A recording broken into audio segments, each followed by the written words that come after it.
Welcome class. Last class में हम science stimulus के बारे में बात कर रहे थे और उसमें मैंने आपको केमिकल स्टिमुलस, ऑडिटरी स्टिमुलस और विजिबल स्टिमुलस, दृश्य, श्रव्य, रासायनिक उद्दीपन के बारे में बताया था। इसमें लास्ट एक और है आपका सुपर नॉर्मल स्टिमुलस, या जिसको हम कहते हैं अधिसामान्य उद्दीपन। अधिसामान्य का मतलब क्या है कि जो नॉर्मल से बड़ा है, जो सामान्य है उससे अगर कोई बड़ी चीज जो है वो प्राणी को नजर आती है तो वो प्राणी उसकी ओर आकर्षित होता है। जैसे हेरिंगल, जो घोमर का उदाहरण मैंने कल आपको बताया था, उसमें हमने ये कहा था कि चोंच के ऊपर जो लाल धब्बा है उसको वो शिशु जब थपथपाता है तब हेरिंगल जो है वो अपने बच्चों को भोजन करवाती है। तो एक प्रयोग में ये देखा गया कि हेरिंगल के जो शिशु हैं, चोंच का ऐसा मॉडल जो लंबा हो, धारीदार हो और जो हालांकि उसके पेरेंट की वास्तविक चोंच से नहीं मिलता हो, लेकिन अगर उसके ऊपर बड़ा धब्बा हो लाल रंग का, तब वो जो शिशु है वो उसको ज्यादा थपथपाता है। ओके, इसी तरह से क्योंकि वहां पर उसको वो सुपर नॉर्मल लग रहा है, जो सामान्य है उससे बड़ा लग रहा है, तो वो उसकी ओर अधिक आकर्षित होता है। यदि हम एक समय पर उस शिशु के सामने एक उसके पेरेंट के जैसी चोंच जो कि सामान्य है और एक असामान्य जो कि चोंच के जैसा भी नहीं है, धारीदार है और उसके ऊपर जो रेड स्पॉट है वो बड़ा है, तो जो शिशु है वो उसके पेरेंट की चोंच को छोड़ करके और उस मॉडल को, जो कि उसके पेरेंट की चोंच के जैसा भी नहीं है लेकिन लाल रंग का बड़ा धब्बा है उसके ऊपर, उसको वो थपथपाता है। इसी तरह से ग्रे लेग गूज का बताया मैंने आपको कि ग्रे लेग गूज में यदि हम उसके अंडों के साथ में, जैसे मैंने आपको ग्रे लेग गूज का एक रिट्रीवल रेस्पॉन्स बताया था वीडियो के द्वारा भी कि वो किस तरह से अंडे को अपने अंदर लेता है, तो अगर हम उसके एक अंडे को बाहर निकाल करके रख दें घोंसले से, तो वो आपका एक रिट्रीवल रेस्पॉन्स दोहराएगा, अंडे को अपने घोंसले के अंदर लेने की कोशिश करेगा। इस प्रयोग में ये देखा गया कि उसके अंडे की साइज से अगर बड़ा अंडा या उसके अंडे के की साइज के बड़े मॉडल को हम उसके सामने रखें, तो वो जो उसका खुद का अंडा है उसको छोड़ करके और पहले उस बड़े वाले अंडे को, जो कि उसका नहीं है और उसके अंडे के जैसा भी वो नहीं है, तो उसको वो पहले लेने की कोशिश करता है।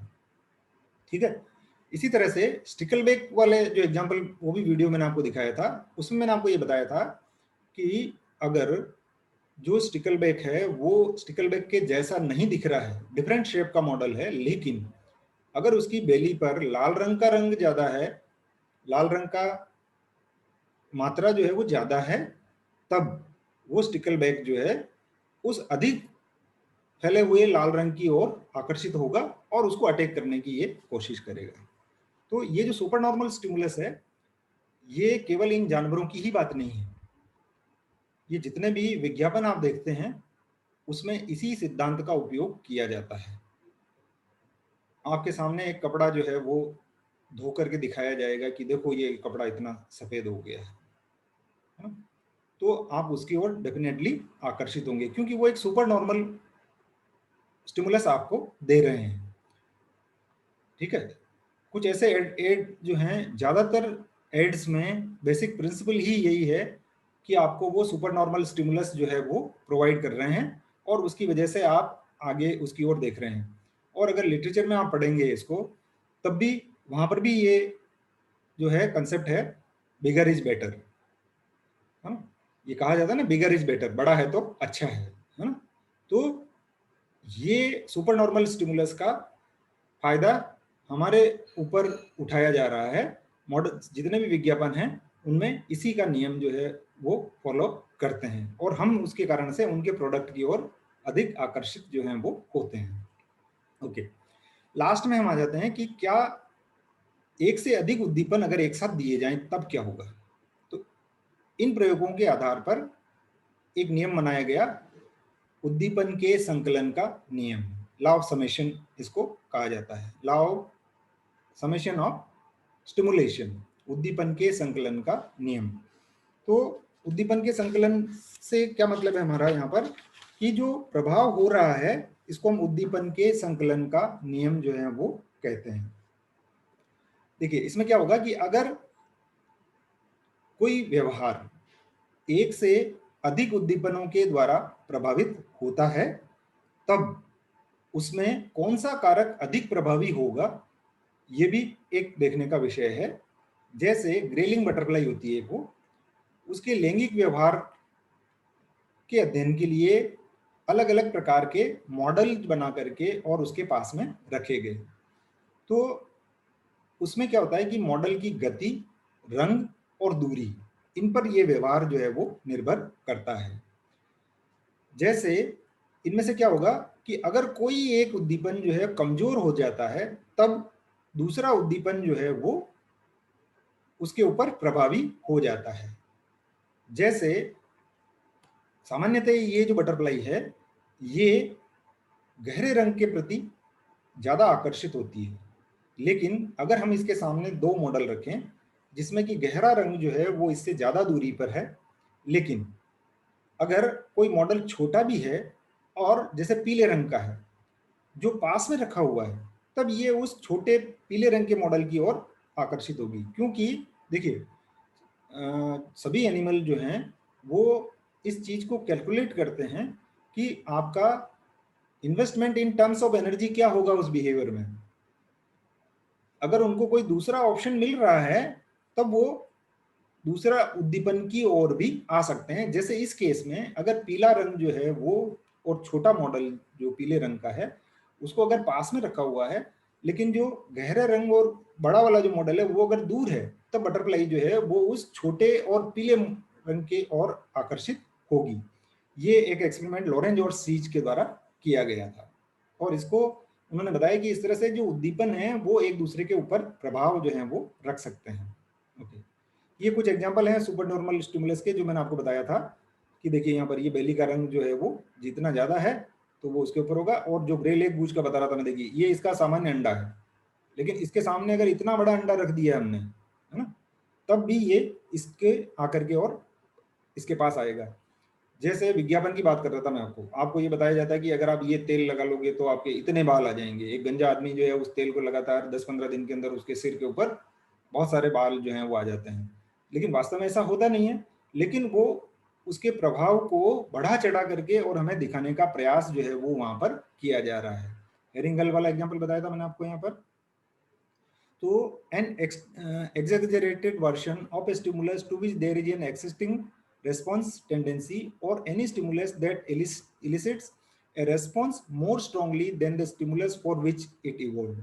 कि उसमें क्या होगा कि जिस चीज के लिए वो स्टिमुलस बना है उस चीज से अगर हम उसको बड़ा उसको प्रोवाइड करवाएंगे तो वो एनिमल जो है वो उसकी ओर अधिक आकर्षित जो है वो होगा। okay। साइन स्टिमुलस की फिजियोलॉजी जो है वो किस प्रकार की है, इसको अगर आप देखेंगे यहाँ पर, तो वो जो केस है आपका, देखिए कि हमने जो कहा था आपको कि वो लाल रंग के धब्बे को जो है वो छूता है, हेरिंगल या घोमर का एग्जांपल आपको दिया था मैंने। तो ये हेरिंगल है, ये इसकी चोंच है और यहाँ पर ये लाल रंग का धब्बा है। तो ये एक विजुअल सिग्नल है, विजुअल स्टिमुलस हो गया, जिसको हम कहेंगे कि ये दृश्य उद्दीपक हो गया आपका। तो ये एक रेस्पॉन्स को रिलीज करवा रहा है इससे, और इसके ब्रेन में क्या होगा कि एक मैकेनिज्म होगा जो कि इसके कारण से जो प्रकाश इसका आ रहा है वो आंख के ऊपर जाएगा, फिर आंख जो है वहां से ऑप्टिक नर्व जो है वो आपको ब्रेन को मैसेज देगी और वहां पर इसका एनालिसिस होगा और वो वहां पर करेगा और उसके बाद इसका जो फिक्स्ड एक्शन पैटर्न है वो स्टार्ट होगा। तो हम यहाँ पर बता रहे हैं कि एक साइन स्टिमुलस है वो एक रिलीजर का काम करता है, a signal from one individual to another, कि यहाँ पर ये इसको सिग्नल दे रहा है कि ये लाल रंग जो है वो आपके लिए कुछ काम कर सकता है।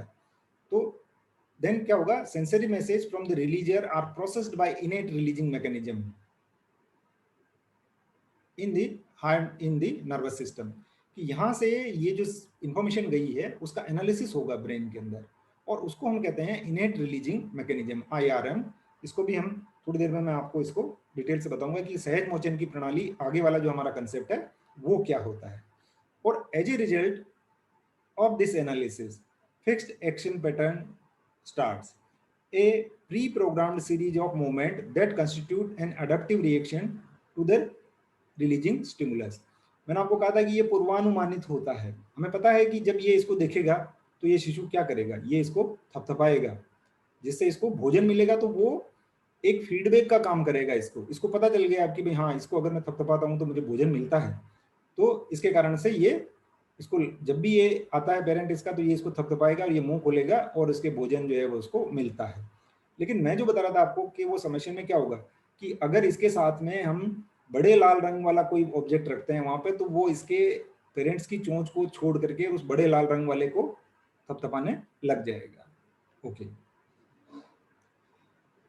Evolutionary influence on behaviour. IRM जो है वो क्या होता है, सहज मोचन प्रणाली। ये एक और कंसेप्ट है, सहज मोचन प्रणाली। सहज मोचन जो प्रणाली है, ये मस्तिष्क की केंद्रीय तंत्रिका तंत्र में वो स्थान है जिस पर सबसे पहले साइन स्टिमुलस जो हैं वो क्रिया करते हैं, और जिसके कारण से आपका स्थायी क्रियाक्रम जो है फिक्स्ड एक्शन पैटर्न हो पाता है। सबसे पहले 1951 में निकोटिन बर्गन ने ही इस अवधारणा को दिया था, और इसकी पहचान और इससे फिक्स्ड एक्शन पैटर्न करना, ये आपका IRM या इनेट रिलीजिंग मैकेनिज्म का काम है। हमारा जो थर्ड कंसेप्ट है वो है सहज मोचन प्रणाली या इनेट रिलीजिंग मैकेनिज्म। तो ये है क्या, ये एक हाइपोथेटिकल मैकेनिज्म है। वास्तव में ऐसी कोई संरचना जो है वो वहां पर नहीं पाई जाती है, लेकिन हम ये मान रहे हैं कि हमारे मस्तिष्क में इस एक प्रकार की संरचना है जो कि एक क्रियाविधि है, जो कि उस स्टिमुलस के कारण से जो परिवर्तन हो रहे हैं उससे उस प्राणी को अवगत जो है वो कराती है। तो इसलिए हमारा जो ब्रेन है वो कुछ नॉर्म्स सेट करता है, जिसके लिए उस स्टिमुलस के लिए जो है वो एक विशेष प्रकार का रेस्पॉन्स जो है वो होगा। जो IRMS है वो ब्रेन के अंदर है, और लेकिन इसको एक्सपीरियंस के साथ में ये थोड़ा मॉडिफाई जो है वो हो सकता है। ओके, तो सहज मोचन प्रणाली क्या चीज है, मैंने बताया था आपको कि ये निकोटिन बर्गन के द्वारा दी गई थी, और इसमें जो साइन स्टिमुलस होता है, ये साइन स्टिमुलस क्या करेगा, हमारा इनेट रिलीजिंग मैकेनिज्म तक जाएगा, और वहां से आपका फिक्स एक्शन पैटर्न जो है वो स्टार्ट होगा। तो जंतु में विशिष्ट उद्दीपन के प्रति जो चयनात्मक अभिक्रिया है वो प्रबल हो जाती है, जिसे जाति के सभी सदस्यों में सामान्य रूप से देखा जा सकता है। तो जो सहज मोचन प्रणाली है उसमें तीन चीजें होगी आपकी, एक तो साइन स्टिमुलस हो गया, एक IRM हो गया, और एक उसकी वजह से फिक्स्ड एक्शन पैटर्न जो है वो यहाँ पर होगा। तो ये जो प्रणाली है आपकी, ये स्वाभाविक और जन्मजात है। तो हमने ये कहा था कि ये FAP है ये, और इसके कारण से इसको सीखा नहीं जाता है, जन्मजात है। और दूसरी चीज कि IRM जो है आपका, वो चिन्ह उद्दीपन के प्रति अभिक्रिया को प्रदर्शित करने के लिए रेस्पॉन्सिबल होता है। इसका मतलब क्या हुआ कि IRM उस विशिष्ट ऊर्जा को तब तक रोक के रखते हैं जब तक कि उपयुक्त साइन स्टिमुलस जो है वो वहां पर नहीं आ जाता है, और जब वो एक विशिष्ट लेवल का स्टिमुलस उसको मिल जाता है तब वो उसका फिक्स्ड एक्शन पैटर्न जो है वो होता है। तो इस तरह से IRM जो है ये भी आपका स्टीरियोटाइप जो है वो होता है।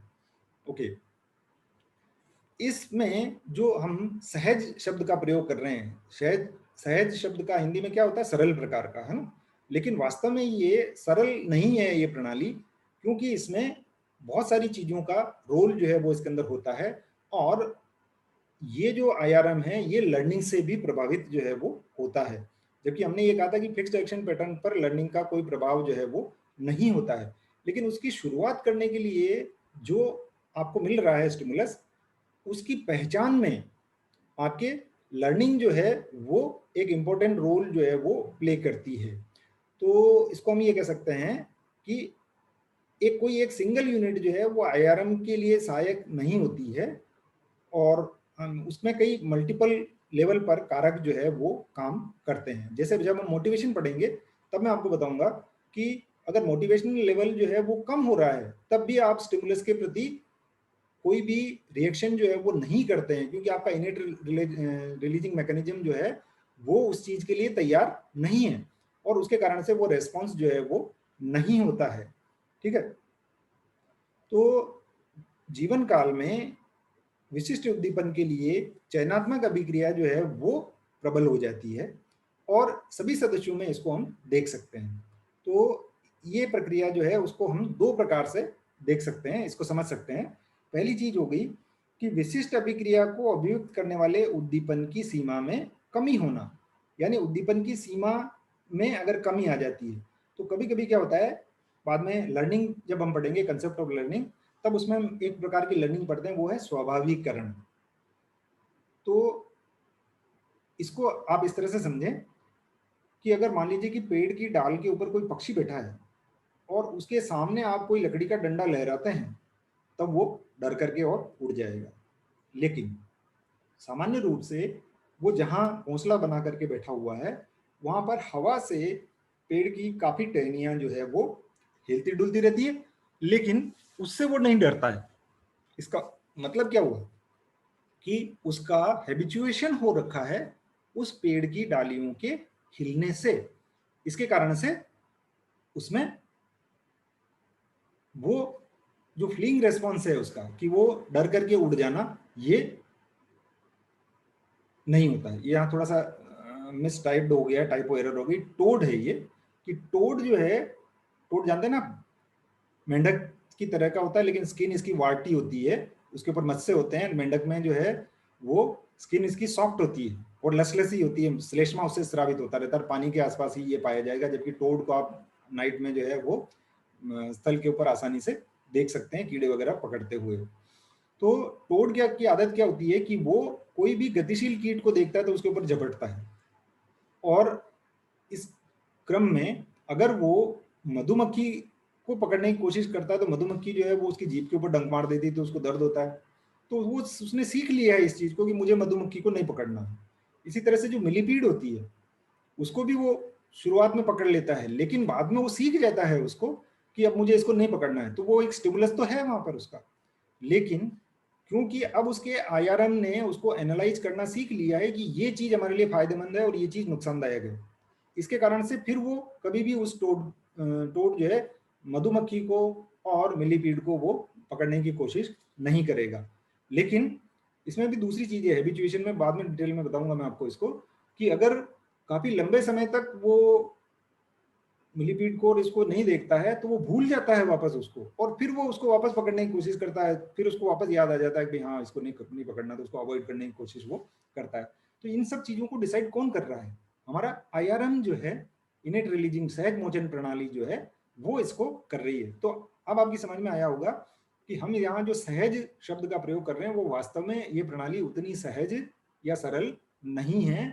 इसमें कई विभिन्न प्रकार के कारक जो हैं वो इंटरैक्शन, अन्योन्य क्रिया करते हैं, और उसकी वजह से आउटकम या रिजल्ट जो है आपका वो आता है।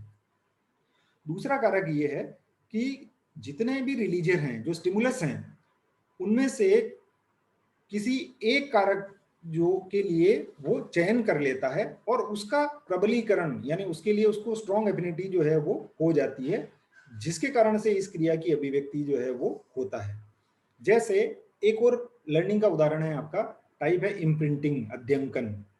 होता क्या है इसमें कि जन्म के समय पर प्राणी जो है जिस पहली गतिशील वस्तु को देखता है वो उसका पीछा करने की कोशिश जो है वो करता है। इसको आप मुर्गी में भी देख सकते हैं और ग्रे लेग वूज में तो एक्सपेरिमेंटली ये प्रूव जो है वो किया गया है।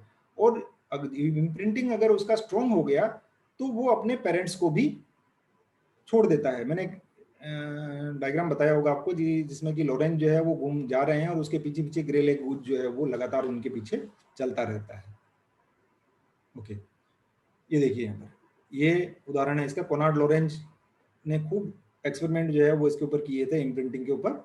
इसमें आप देखेंगे कि ये जो बच्चे हैं इसको इन्होंने ही रियर किया था। रियर किया का मतलब उससे अंडे से बाहर निकलते हुए पहला जो ऑब्जेक्ट इन्होंने देखा था वो कोनार्ड लॉरेंज ही थे। तो ये बिल्कुल इनके हमेशा इनके साथ में रहता है, ये जहाँ जाते हैं वो इसके पीछे पीछे। अब ये देखिए ये बच्चे बिल्कुल इसके पीछे पीछे जा रहे हैं, पानी के अंदर गए तो भी वहाँ, पार्क में बैठे हैं तो भी वहाँ, जहाँ जाएंगे वहाँ पर ये इसका वो वहाँ पर मिलता है वो।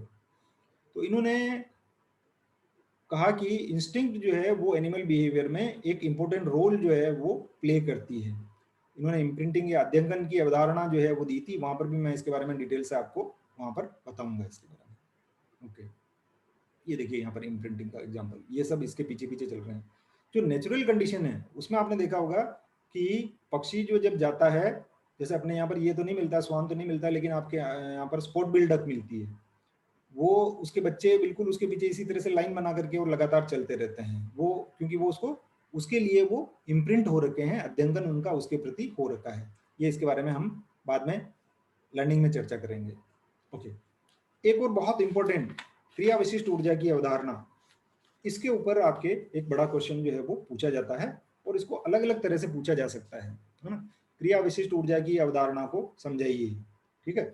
या जैसे एक वो पूछा जाता है लोरेंज का साइकोहाइड्रोलिक मॉडल को समझाइए, लोरेंज के मनोद्रव चालित मॉडल को समझाइए, तब हमें इसके ऊपर देना है, इसके ऊपर बड़ा क्वेश्चन भी पूछा जाता है। तो क्रिया विशिष्ट ऊर्जा की अवधारणा, क्रिया विशिष्ट ऊर्जा क्या होती है, इसके बारे में हम यहाँ पर चर्चा करेंगे। देखो, अब तक हम पढ़ चुके हैं कि एक साइन स्टिमुलस है, चिन्ह उद्दीपन, जो कि अलग अलग प्रकार का हो सकता है। विजुअल हो सकता है, दृश्य हो सकता है, ऑडिबल हो सकता है, श्रव्य हो सकता है, ठीक है, रासायनिक हो सकता है। तो इनकी वजह से आपका आईआरएम और फिक्स्ड एक्शन पैटर्न जो है वो होता है, जिसको डिसाइड आईआरएम जो है वो करता है, ठीक है। तो यहाँ पर आपका फिक्स्ड एक्शन पैटर्न जो है वो थोड़ा सा इसमें डिटेल आ गया है, तो फिक्स्ड एक्शन पैटर्न जो है वो बाद में होता है, इसका ध्यान रखिए आप यहाँ पर, है ना। सबसे पहले क्या होगा आपका चिन्ह उद्दीपन, और चिन्ह उद्दीपन की वजह से आईआरएम आएगा, और आईआरएम की वजह से आपका फिक्स्ड एक्शन पैटर्न जो है वो होता है।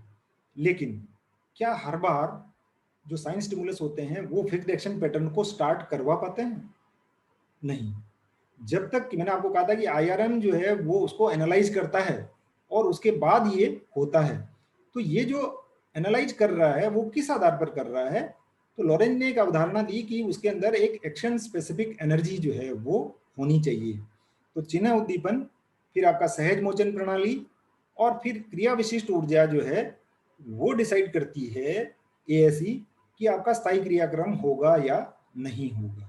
ओके, तो इसके लिए लॉरेंज ने क्या किया कि एक साइकोहाइड्रोलिक मॉडल दिया, जिसमें उन्होंने चिन्ह उद्दीपन, सहज मोचन प्रणाली, क्रिया विशिष्ट ऊर्जा और स्थायी क्रियाक्रम के बीच में एक संबंध को इन्होंने बताने की कोशिश इस मॉडल से की है। तो इस मॉडल को आप अगर देखेंगे तो इसकी तुलना अगर आप करें कि हमारा जो इसको फ्लश टॉयलेट मॉडल भी कहा जाता है, ठीक है। आप डेली इसको काम में लेते हैं कि हमारा जो फ्लश टैंक है उसके ऊपर एक हैंडल होगा या बटन होगा, जिसको जब हम प्रेस करते हैं तब उसमें से पानी निकल करके आपकी टॉयलेट सीट के अंदर आ जाता है। इसी को इन्होंने देखते हुए इसके ऊपर ये बताया है। इसमें आप ये देखेंगे कि जब वो खाली हो जाता है तब आपके इनलेट पाइप से लगातार पानी उसके अंदर आता रहता है, और जब वो भर जाता है तब वो आपका वाल्व जो है वो बंद हो जाएगा। तो ये कब खुलेगा वाल्व? जबकि आप इसके ऊपर एक निश्चित मात्रा में प्रेशर लगाएंगे तभी ये खुलेगा। अगर आप कम प्रेशर लगाते हैं, केवल उसको हाथ से थोड़ा सा दबाने की कोशिश करते हैं, तब तक वो नहीं, पानी नहीं निकलेगा उसमें से। आपको एक विशिष्ट मात्रा के बराबर बल उसके ऊपर लगाना पड़ेगा, तब वो खुलेगा वहां पर, ठीक है। अब दूसरी चीज देखिए आप इसको, कि अगर आपके उस फ्लश के जो टैंक है उसमें पानी ही नहीं है और आप उसको चाहे जितना दबा लें, वो पानी उससे बाहर नहीं निकलेगा, क्योंकि उसके अंदर पानी नहीं है। ये वॉल जो है ये तो खुल जाएगा, लेकिन पानी उससे नहीं निकलेगा, ठीक है।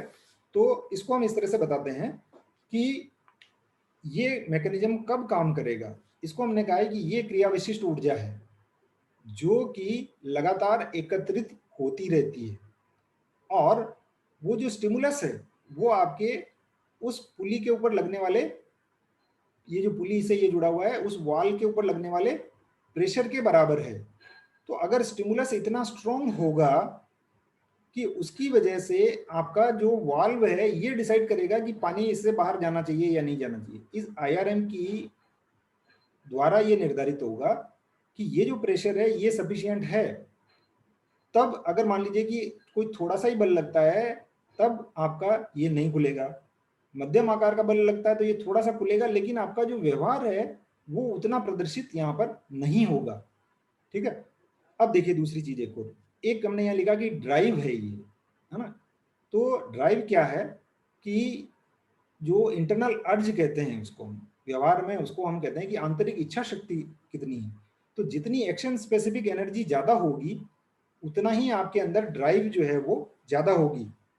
जैसे यहाँ पर मैं आपको एक उदाहरण देता हूँ कि अगर मान लीजिए कि किसी जंतु को हम लंबे समय तक भूखा रखते हैं तो उसकी भूख जो है वो लगातार बढ़ेगी। और भूख बढ़ना क्या हो रहा है यहाँ पर, उसके अंदर एक्शन स्पेसिफिक एनर्जी का इकट्ठा होना हो रहा है, तो उसकी जो हंगर ड्राइव है ये बढ़ती है। ठीक है। अब उसके कारण से जब उसको उसका कोई भोजन नजर आता है, जैसे मान लीजिए कि वो बहुत भूखा है, जैसे शेर है बहुत भूखा है वो, तब वो जो छोटा शिकार है जो कि उसका पेट नहीं भर सकता है ना। जैसे लेपर्ड के केस में ये देखा गया है कि लेपर्ड जो है चूहे को भी मार लेता है। अगर वो भूखा है तो चूहे को मार लेगा, अगर उसको इतनी भूख नहीं है तो वो उस चूहे को नेग्लेक्ट कर देगा। और उससे बड़ा जैसे कुत्ते वगैरह हैं या जैसे आपका डियर वगैरह हैं, उनको ये पकड़ने की कोशिश जो है वो करेगा। तो ये इस चीज पे डिपेंड करेगा कि उसको भूख कितनी है। अगर उसको बहुत ज्यादा भूख लग रही है तो वो छोटे शिकार, यानी उसका जो स्टिमुलस है वो स्टिमुलस अगर इतना प्रभावी नहीं है तब भी वो उस व्यवहार का प्रदर्शन जो है वो करेगा। लेकिन अगर उसको भूख नहीं है और उसके पास से छोटे एनिमल निकल रहे हैं तो वो उनको बिल्कुल कोई एक्शन उनके ऊपर वो नहीं लेगा। तो भोजन एक बार जब जैसे उसने कर लिया है तब उसका जो एक्शन स्पेसिफिक एनर्जी है इस मॉडल के अनुसार वो खत्म हो जाएगी, और उसके कारण से वो हंटिंग का बिहेवियर जो है वो शो नहीं करेगा। तो जैसे आपको अगर भरपेट खाना खिला दिया है कि अब आप बिल्कुल कुछ नहीं खा सकते, और फिर आपके सामने अच्छी अच्छी मिठाइयाँ और व्यंजन अगर रखे जाएं तब भी आप नहीं खा पाएंगे, क्योंकि आपकी भूख जो है वो खत्म हो गई है। अब वो स्टिमुलस जो है बड़ा स्ट्रॉन्ग है लेकिन वो आपके लिए इररिलेवेंट हो जाएगा। लेकिन अगर आपको बहुत तेज भूख लगी हुई है और सुबह की रोटी भी अगर पड़ी हुई है घर में, तो आप उसको खाने की कोशिश जो है वो करेंगे। ये क्रिया विशिष्ट ऊर्जा की अवधारणा है और इसको हम अच्छी तरह से इस मॉडल के द्वारा